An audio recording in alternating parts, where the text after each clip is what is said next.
Happening now, Oakwood University is preparing to welcome back music icon Little Richard to its campus.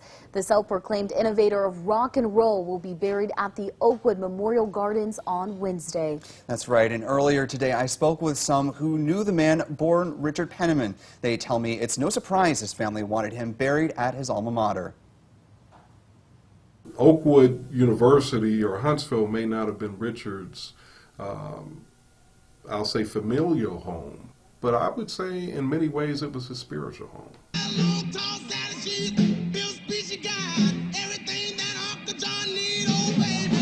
Many will remember Little Richard as the War Hawk for his singing style or the masterful command of the stage that inspired musical legends for generations. But after he rose to stardom in the 50s, Richard Penniman came here to what was then Oakwood College to study ministry. Family spokesman David Person says his time at Oakwood helped inform some of the choices he made when Penniman returned to the stage. Richard had a team of people that traveled with him whose sole responsibility was to put religious literature on every seat in any venue that he performed in. The men's dorm, Peterson Hall, was Penniman's home when he first arrived in Huntsville in the late 50s.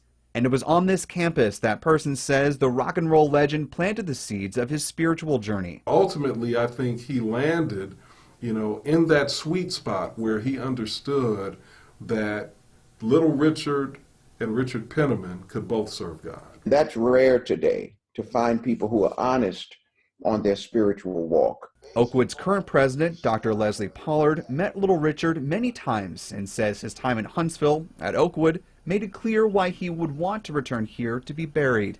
The fingerprint of that experience never left him. Huntsville Councilman Will Culver says it will be a great honor for the city to welcome Little Richard back in a way that everyone who visits Huntsville will be able to appreciate from here on. It says that, first of all, our community embraces the kind of diversity that he embodies. They'll be able to come to the Rocket City to pay their respects to the man who helped rock and roll soar. The Beatles were opening for him at one point, not him for the Beatles. I mean, you realize that when he said that he was the architect of rock and roll, I think he was right.